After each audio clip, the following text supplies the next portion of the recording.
a gente vai recapitular um pouco desse ensino, porque algumas pessoas aqui, né, estão vindo pela primeira vez para ouvir, né, a palavra, então a gente não vai falar direto do mestre, vamos lembrar mais ou menos o que em Efésios capítulo 4 fala, para a gente entrar no ministério do mestre. Amém? Todo mundo comigo?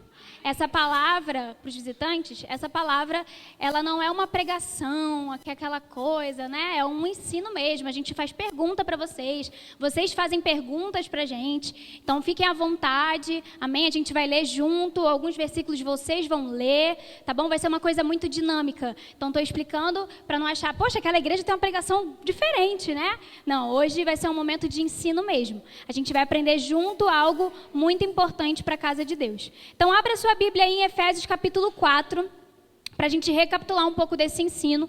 Vou passar muito por alto para a gente entender, tá? E aí depois disso a gente entra de fato no mestre. Capítulo 4, versículo 11 e 12. A gente vai ler esses dois versículos. Vamos lá. Ótimo, NVT. Se puder, depois você coloca na NVI para mim, por favor. E ele designou alguns para apóstolos, outros para profetas, outros para evangelistas e outros para pastores e mestres, com o fim de preparar os santos para a boa obra do ministério, para que o corpo de Cristo seja edificado. Amém? Para quem veio nos últimos cultos, aprendeu o porquê Jesus deu esse ministério, deu esse dom, essa dádiva para alguns do corpo. Mas eu vou falar por alto aqui mais ou menos o que está dizendo em Efésios capítulo 4. Paulo está falando para essa igreja em Éfeso sobre a importância de andar com dignidade de acordo com a sua vocação. Ele está falando sobre uma vocação que é dada desde que a pessoa nasce com aquele DNA, com aquele negócio ali que vai indicar ela para ser o que Jesus chamou desde a eternidade para ela ser.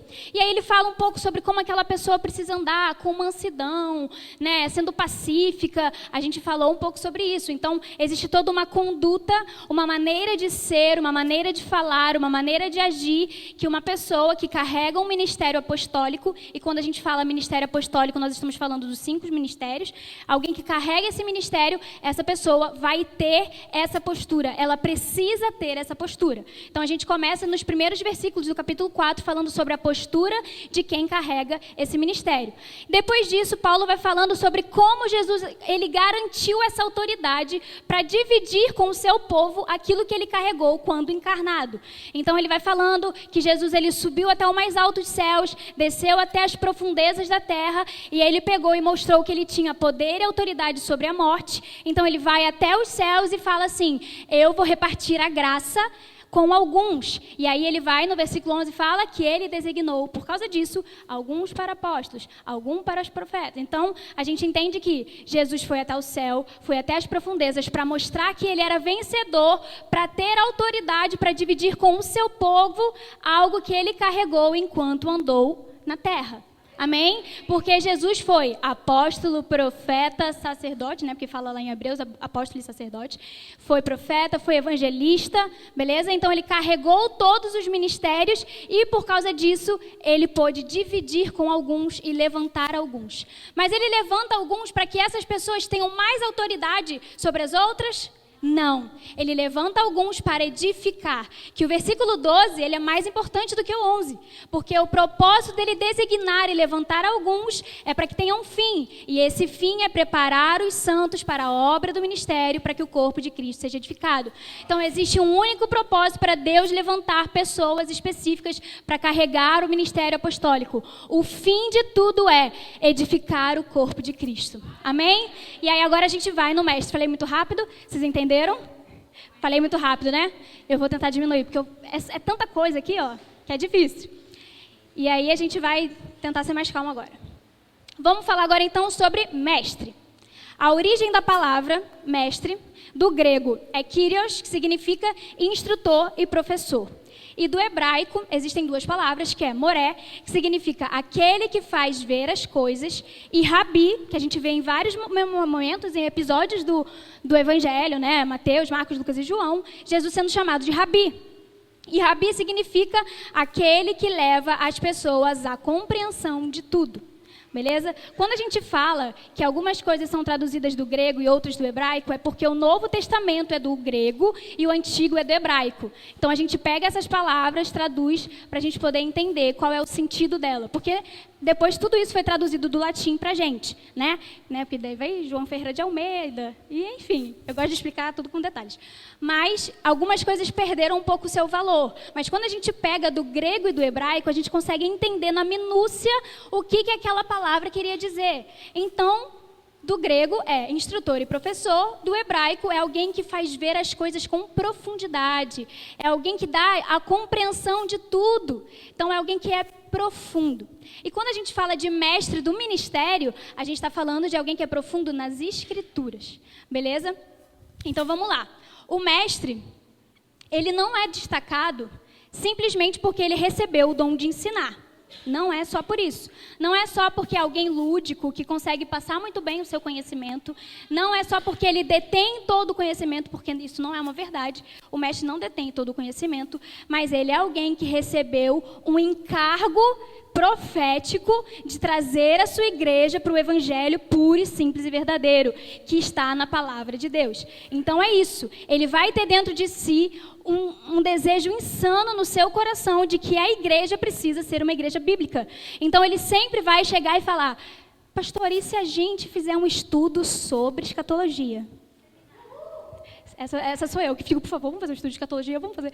Entendeu? Então essa pessoa, ela tem aquele desejo de sempre trazer a igreja para a importância da palavra, a importância do evangelho da Bíblia. Amém?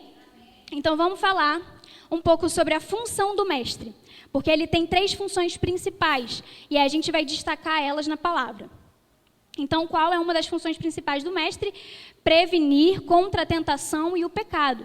Então, ele vai ensinar à igreja como se prevenir contra a tentação e o pecado. Isso está lá em Salmo 119, versículo 9 e versículo 11. Alguém vai ler aí para mim em voz alta, por favor? Pode colocar aqui, ó. E aí a pessoa lê para mim, por favor, em voz alta. Versículo 9. Alguém?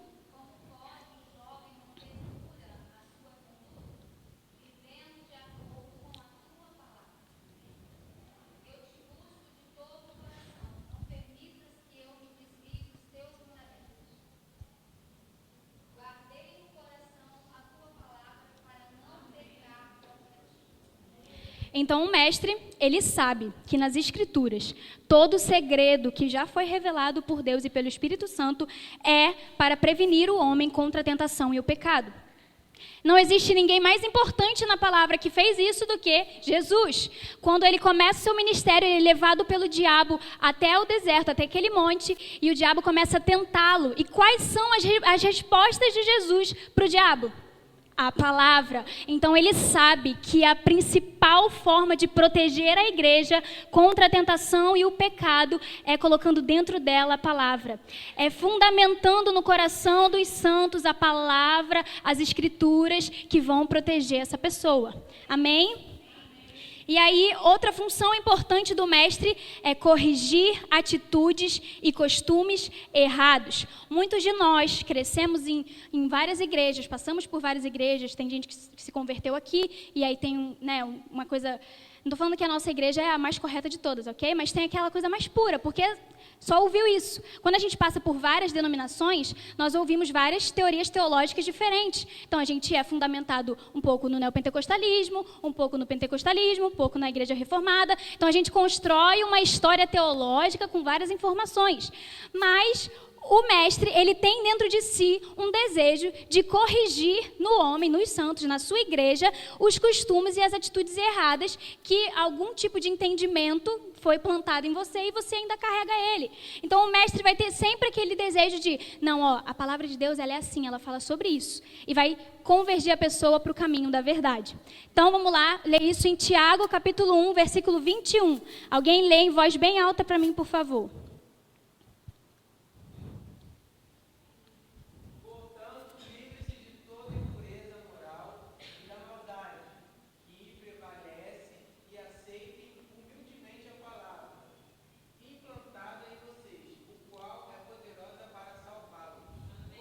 Amém? Então, o mestre entende que, para corrigir essas atitudes, esses costumes errados, a pessoa precisa aceitar que toda impureza, toda maldade fica lá fora, e a palavra que foi implantada, o evangelho verdadeiro, ele é fundamentado nos santos, na sua igreja.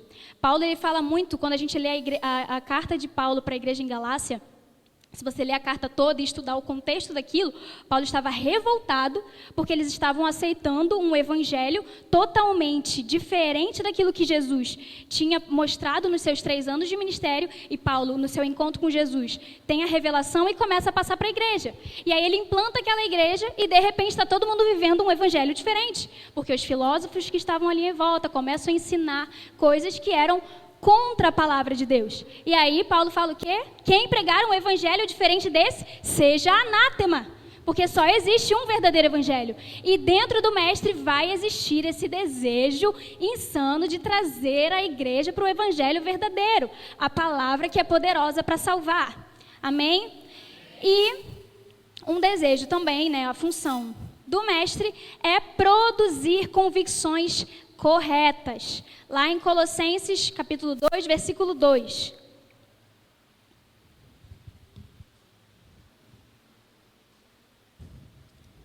Alguém lê para mim, por favor. Esforço-me para que eles sejam fortalecidos em seu coração, sejam unidos em amor e alcancem toda a riqueza do pleno entendimento, a fim de conhecerem plenamente o mistério de Deus, a saber, Cristo. Yes. Qual é a principal convicção correta de um crente que conhece as Escrituras? Entender aquilo que a Jéssica disse aqui no início do louvor, né, do culto, que Jesus é o centro de todas as coisas. A gente vai falar um pouco sobre o que o falso mestre faz. Para a gente entender, né, o verdadeiro mestre, a gente precisa entender o falso mestre. E o falso mestre, ele é muito antropocêntrico, ele coloca o homem como centro de todas as coisas. E aquele que vive a verdadeira palavra de Deus, o mestre, ele sempre vai colocar o mistério que estava oculto em Deus, Cristo, em garantia para a sua igreja conhecer. Conheça o verdadeiro Cristo. Conheça o verdadeiro Cristo. Essa é a principal mensagem do mestre. Fazer a sua igreja conhecer o verdadeiro evangelho de Cristo. Amém? Então, a gente tem aqui, ó, prevenir, corrigir e produzir. Essas são as principais funções do mestre. Prevenir contra o pecado, corrigir as atitudes e produzir convicções. Amém? Então, o principal papel do mestre sempre vai ser propagar a verdade e produzir santidade na igreja.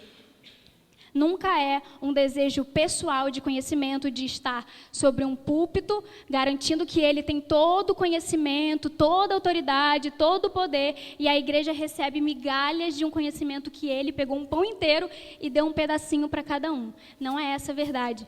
O desejo do mestre é fazer que a sua igreja se torne faminta pela palavra. Que ela tenha tanto interesse que ela venha ensinar a pessoa e fala: aprendi isso aqui novo. Aqui nessa igreja, vamos falar um pouco sobre essa igreja, porque é minha e eu amo essa igreja. Porque as pessoas, elas são muito sedentas.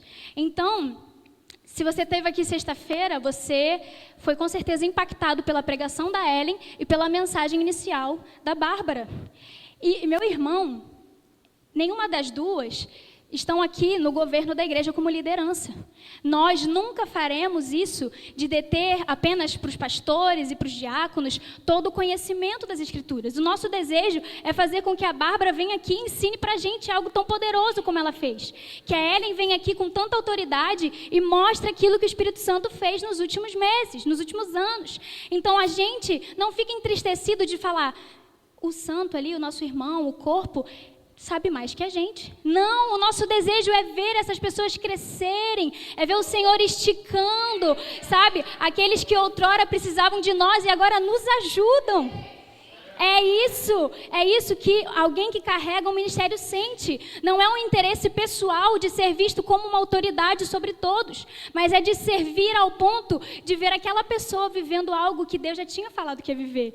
Que é isso que eu tenho vivido com a Bárbara. Deus me deu uma palavra sobre ela e eu declarei aquilo no momento em que ela estava vivendo outra situação, e agora a gente vê ela aqui trazendo isso e carregando tanto poder e glória. Meu Deus, como nós nos alegramos.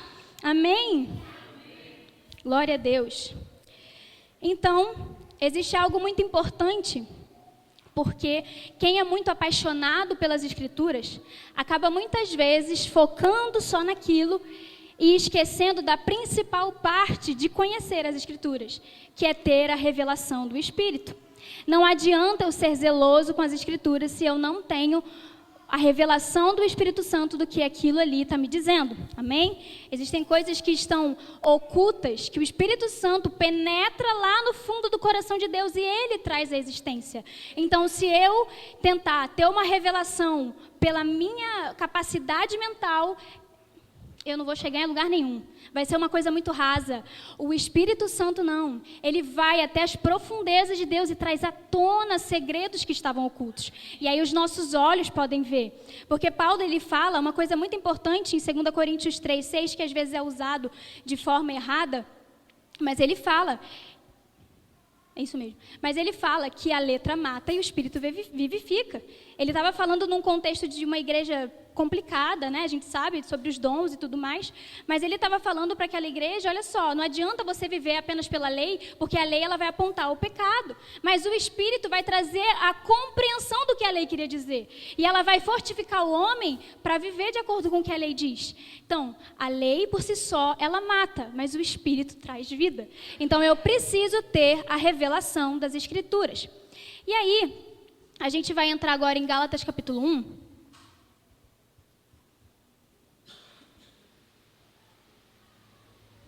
Vocês estão entendendo? Amém? Estou falando muito rápido? Sim. Eu entendo, eu vou tentar diminuir. Vou fazer uma fono para ver se eu melhoro. Gálatas capítulo 1, a partir do versículo 11. Nós vamos entender, porque Paulo, ele dá muitas diretrizes nesse texto sobre quem ele foi antes de Cristo e quem ele foi a partir de Cristo. E ele fala algo muito importante, porque Paulo era um apóstolo, e o apóstolo ele tem esse poder de andar sobre os ministérios, então ele também carregava algo de ser mestre, e ele fala sobre o que aconteceu antes de ter a revelação de Cristo. Vamos lá, eu vou ler porque eu vou dar uma parada e explicar algumas coisas. Capítulo 1, versículo 11 diz assim: Irmãos, quero que saibam que o evangelho por mim anunciado não é de origem humana. Não o recebi de pessoa alguma, nem me foi ele ensinado. Pelo contrário, eu o recebi de Jesus Cristo por revelação. Ele está citando o memorável encontro na estrada de Damasco, lá em Atos capítulo 9, quando ele encontra Jesus. Jesus fala, por que você está me perseguindo? E ele tem a sua vida transformada. Então, antes desse período em que ele tem um encontro, Paulo era uma pessoa. A partir do momento que ele tem a revelação de quem Jesus era, ele passa a ser outra. E aí a gente vai ler aqui embaixo ele falando sobre isso. Versículo 13.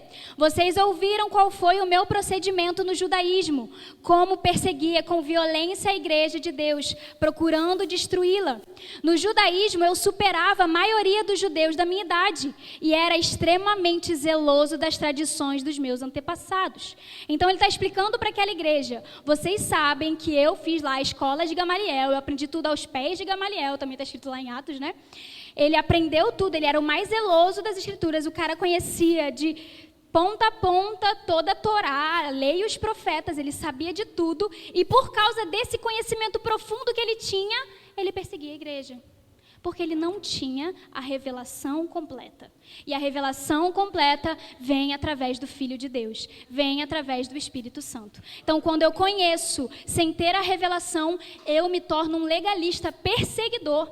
E tem muita gente dentro da igreja que conhece muito a palavra, mas se torna perseguidor de crente. Por quê? Porque não teve a revelação completa de Cristo.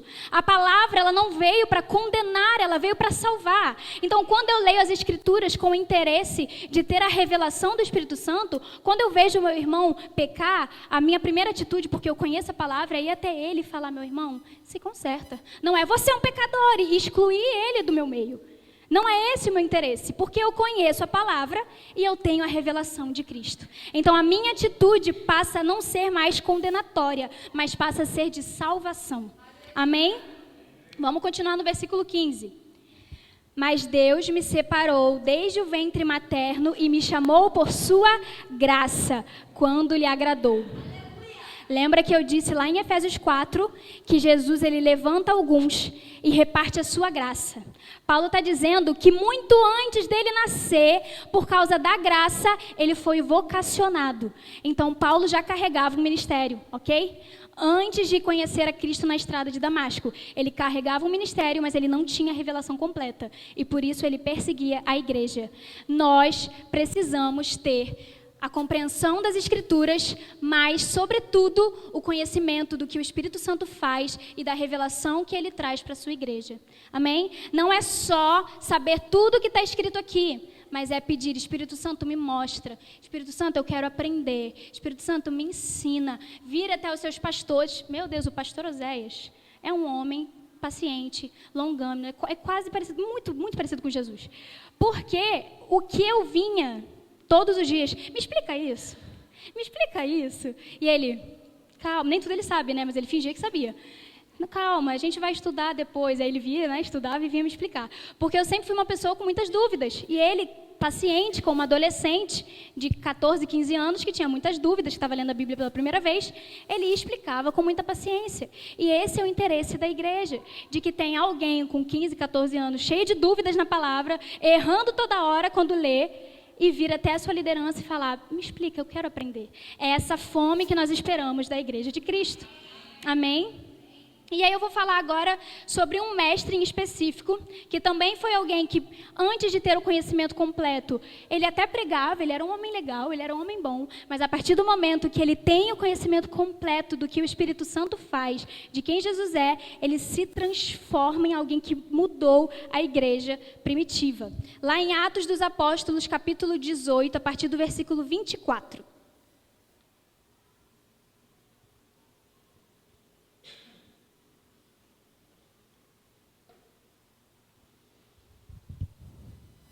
Alguém lê, por favor?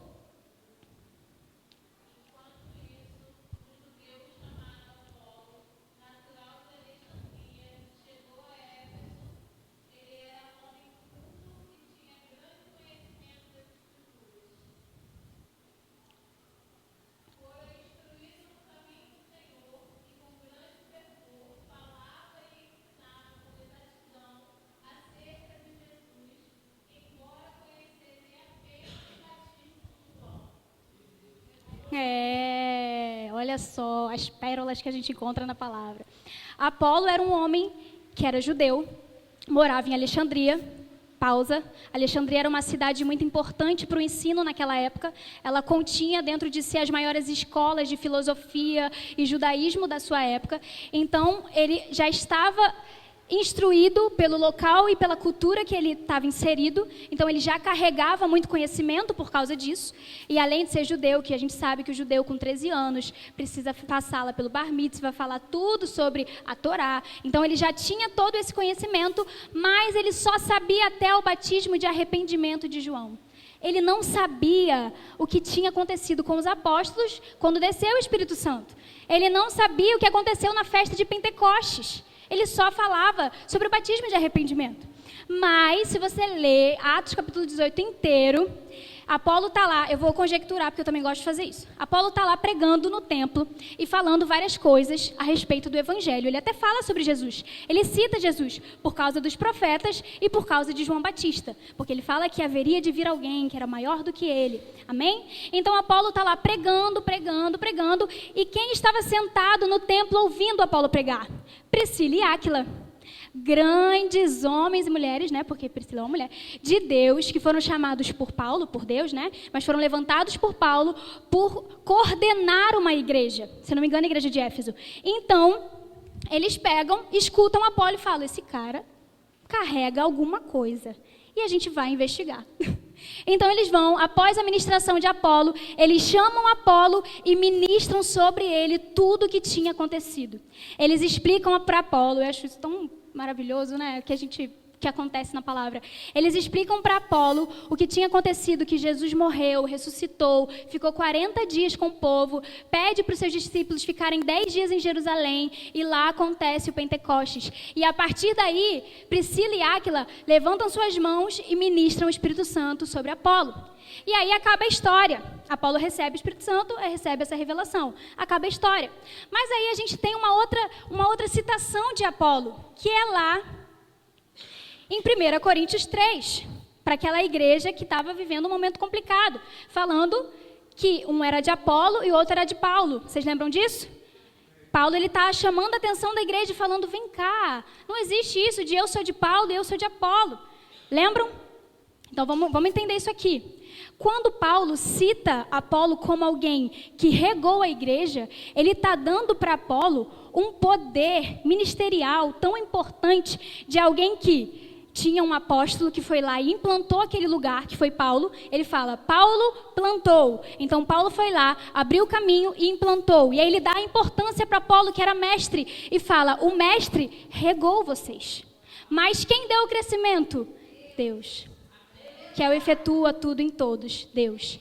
Então, ele está dizendo, existe uma autoridade sobre mim, que fui lá e implantei, mas existe uma autoridade igual sobre o mestre, que foi lá e regou, que todos os dias via a necessidade do corpo a respeito do conhecimento da palavra, e ele regava aquela igreja. Ele trazia o entendimento do evangelho verdadeiro de Jesus. No meio de tantas falácias de filosofias daquela época, Apolo se levantou com autoridade e trouxe para aquela igreja o conhecimento de Deus.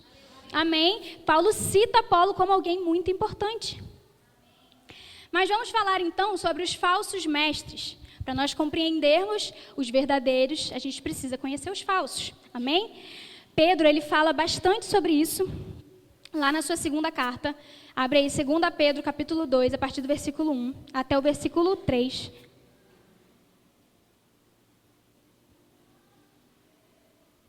Vocês estão comigo? Amém. Estão entendendo? Amém.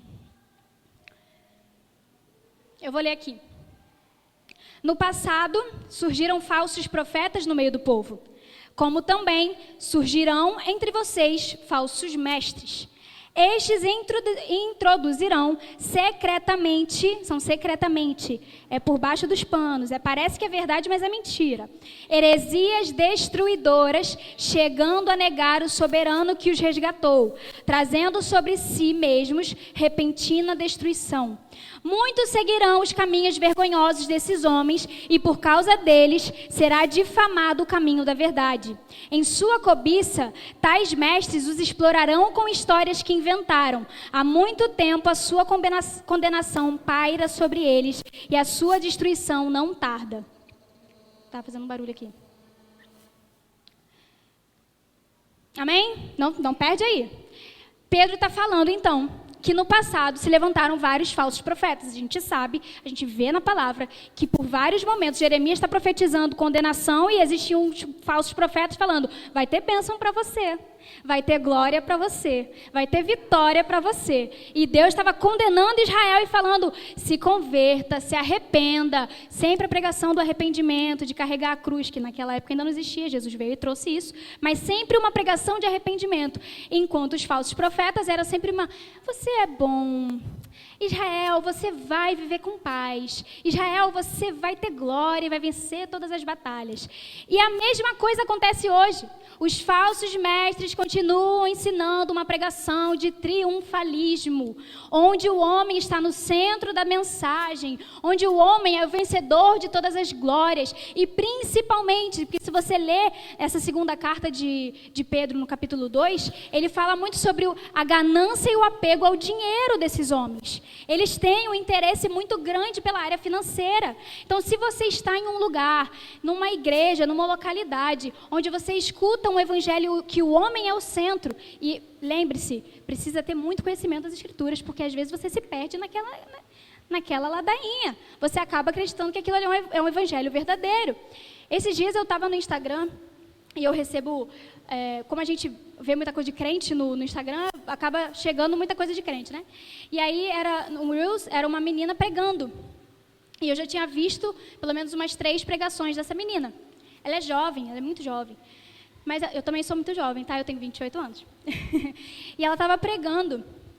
E eu comecei a ver a mensagem, eu estava com meu marido, eu mostrei para ele. Falei, cadê Jesus? Ela não menciona. Era uma mensagem mais ou menos assim: você vai vencer essa batalha, porque essa guerra que a pessoa se levantou contra você, você vai vencer, porque a pessoa, Deus vai colocar ela lá embaixo e você vai ficar lá em cima vendo aquela pessoa passar por tudo que ela disse que você... É uma guerra entre homens, sabe? É colocando um homem contra o outro homem, ao invés de trazer uma mensagem de arrependimento, de cruz, onde eu me importo com o outro, onde eu quero que o outro vença, onde eu quero que o outro esteja mais elevado do que eu. A mensagem é sempre: o outro vai estar embaixo e você em cima. O outro é pior e você é melhor. Esse tipo de pregação é pregação de falso mestre. Nós fomos em uma igreja também, sempre o pastor leva a gente em cada lugar, tô brincando. A gente foi numa igreja, a Ariana também, a gente foi, e esse pastor começou a pregar. Ele era pastor? Era, né? Não sei, acho que era. Ele começou a pregar, e ele começou a falar umas coisas assim, era pastor. Ele começou a falar, e era pastor de uma igreja renomada, mas enfim, começou a falar muitas coisas, e a gente já ficou, a fé para todos sempre, né? Se olhando. Tipo, e aí, ok, seguimos ouvindo a pregação, até o momento em que, cadê o João Kleber? Que ele fez assim, ó, e falou, faz assim com as suas mãos. Deus vai tirar do rico e colocar na sua mão. Todo mundo da fé para todos colocou a mão no bolso. Deus vai tirar do outro e colocar para você. O outro vai empobrecer e você vai enriquecer. E a gente ficou assim, que evangelho é esse? Que o homem é o centro da mensagem, que a riqueza é o maior galardão que um homem pode receber. Quando esse tipo de mensagem vir sobre você, dá uma passada assim para não chegar mais, porque isso confunde. Porque o próprio Jesus em Mateus capítulo 24 fala que esses falsos mestres enganarão muitos. E se eles continuassem falando, até os justos seriam enganados. Então, quando você ouvir, passa. Se você estiver numa igreja, ore, Senhor, que todas as pessoas que estão aqui entendam que essa mensagem não é a verdadeira mensagem do Evangelho. E aí eu te dou um outro conselho. Não faça eu ia falar maluquice, não pode, né? Não faça a falta de sabedoria, obrigada, de ir até esse homem e falar, sua mensagem é mentirosa. Não é isso que a palavra instrui. Muito pelo contrário, fala para se afastar. Porque quem convence o homem da morte, do pecado e do juízo é o Espírito Santo. As suas palavras são vãs, elas não convencem ninguém. O próprio Espírito vai resolver. O próprio Espírito ou vai converter ou vai condenar. E aí não cabe a você tomar a decisão de ir até alguém e dizer, você é um falso mestre. Essa autoridade não está sobre você. Se você faz isso, você está caminhando para ficar igualzinho a ele. Igualzinho o falso mestre. Colocando em você o poder e a autoridade que não te compete. Essa autoridade pertence ao Senhor. Amém? Então ouviu a mensagem do falso mestre? Passa. Foi numa igreja em que o falso mestre pregou? Retém o que é bom. Amém? Glória a Deus. Então, como eu reconheço um falso mestre? Já disse, ele ensina a sua própria verdade.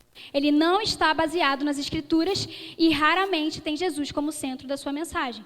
A mensagem sempre vai ser antropocêntrica, com o homem no centro, triunfalista e carregada de amor pelo dinheiro. Amém? E como não ser enganado por um falso mestre? Vamos ver se alguém me responde. Como não ser enganado por um falso mestre? Lendo as Escrituras. Conhecendo a palavra. Quê? E eu vou entrar nisso, pastora. Atos 17, a partir do versículo 11. Não precisa colocar não, Regis. Só falar por alto. Existia uma igreja muito conhecida, um povo muito conhecido.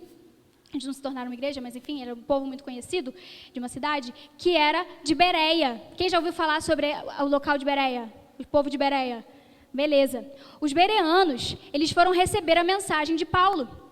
E é muito legal que em Atos 17, Paulo está comparando ele com os Tessalonicenses. Porque se você também vê a carta aos Tessalonicenses, Paulo está chamando a atenção da igreja para se tornar uma igreja bíblica. Então ele pega e fala, eu fui trazer a mensagem para os bereanos e tudo que eu falava, eles abriam ali os profetas, eles abriam a Bíblia e eles procuravam para saber o que eu estava falando era verdade. E sabe o que Paulo fala? Ele não compara com os tessalônicos falando, tessalônicos, não sejam assim. Não, ele se alegra por ter um povo que tem tanto desejo de conhecer a verdade que abre para conferir. Um mestre, quando ele for trazer uma mensagem, ele não vai se chatear quando alguém for tirar dúvida na palavra. Por quê? Porque ele quer que aquela pessoa conheça a verdade. E se ele estiver errado, ele precisa ter a humildade, porque eu falei, ele não detém todo o conhecimento. Ele precisa ter a humildade de aprender mais uma vez. De errar e aprender. Amém? Uma vez também, nós temos muitas histórias, a igreja já sabe, que uma pessoa também veio pregar, sempre o pastor, ele que chamou. Veio pregar. E essa pessoa trouxe uma mensagem que não tinha Jesus como centro. Muitas referências bíblicas que ele tentou trazer estavam erradas. E eu, como crente bereana, estava sentada na frente. Tentei ser o mais imperceptível possível. Abri a minha Bíblia de vez em quando para ver se o que ele estava falando estava escrito. E eu, não está. Ele dava uma referência e falava uma coisa, eu, não está. E isso já faz muitos anos, né? Mas enfim, eu fiquei ali olhando e ele percebeu que eu estava lendo a Bíblia enquanto ele pregava para ver se o que ele estava falando era ok. E ele no púlpito falou, se tiver alguém aí querendo confirmar o que eu estou falando, saiba que o fogo de Deus, enfim, me condenou de alguma forma que eu não me lembro. Mas não é ruim, é saudável, enquanto a Jéssica estiver pregando, você lê, porque nós três, o pastor não, mas nós três temos o nosso próprio evangelho também, né? A gente, do nada, inventa um versículo, pega pedaço de um e coloca o final do outro, e a gente acha que é aquilo. Se a gente fez isso, o seu papel como igreja é conhecer e vir falar, eu faço isso muito com a Jéssica, aquele versículo que você falou, começa assim e termina assim, não é? Você misturou os dois. Não tem problema. Eu preciso ter a humildade de ouvir do meu corpo que está aprendendo comigo e ficar muito feliz porque eles estão estudando. E ficar muito feliz porque eles estão conhecendo a palavra. Amém? E o maior intuito para nós acabarmos do mestre é tornar a sua igreja uma igreja bíblica. É tornar a sua igreja uma igreja que não só aprende, uma igreja que ensina, uma igreja que vai lá fora e ministra aos outros, que está no seu trabalho ministrando aos outros. Eu estava conversando com a Bárbara antes do início do culto e ela me disse que lá no trabalho dela, o Espírito Santo falou alguma coisa com ela, ela foi até a pessoa e ela ministrou algo sobre aquela pessoa. E ela não ministrou algo só baseado na sua revelação espiritual. Ela baseou naquilo que ela aprendeu da palavra, misturado com a revelação do Espírito, não é isso? E aquela pessoa chorou, abraçou ela, agradeceu. O nosso papel vamos dizer que eu seja mestre. Como mestre é formar a igreja para que a igreja pegue esse conhecimento, detenha esse conhecimento, vá lá fora e ensine aos outros. E eu vou te falar, a partir do momento que você começar a ler a Bíblia, as pessoas vão vir te perguntar umas coisas, sem saber que você está lendo, tá? Elas vão começar a te perguntar umas coisas. Quando eu estava no segundo ano do ensino médio, ou primeiro, não sei, eu comecei a ler a Bíblia. E aí, eu estava lendo lá, e aí um menino da minha turma veio me perguntar algumas coisas, e só coisa assim, Apocalipse, coisa leve. Um negócio que Jesus falava, que ele tinha dúvida, e eu não sabia explicar. Então, eu retive o conhecimento que eu nem tinha. Para mim, provavelmente aquele menino, eu sei que hoje ele não está salvo, porque ele vive no mundo e tudo mais. Então, se eu tivesse o conhecimento naquela época, talvez eu teria pregado o evangelho para ele e ele teria aceitado a Jesus. Então, por isso que é importante nós termos a nossa vida pautada nas Escrituras. Não para você vir aqui na frente pregar. Você não aprende a Bíblia para vir ensinar quem já sabe. Você não aprende a Bíblia, isso eu estou falando para quem tem ministério. Nós sabemos que nem todos têm ministério apostólico. Amém? São alguns. Deus levanta alguns a fim de edificar o corpo. Alguns vão ter ministério, outros não terão ministério. Normalmente, quem tem ministério está no governo da igreja. Então, essas pessoas vão ensinar vocês. Mas vocês que estão aí precisam ir lá fora e ministrar na vida dos que estão perdidos.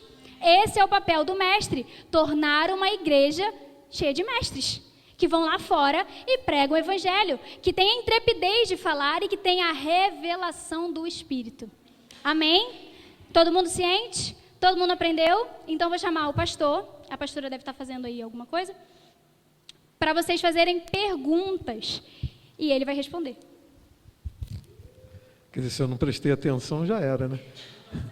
Antes de vocês fazerem pergunta, eu quero dizer para vocês que ela ministrou junto com a Jéssica o início, né, desse trabalho. E eu fui o segundo, né? Não, a Jéssica foi o segundo? Não, eu fui o primeiro.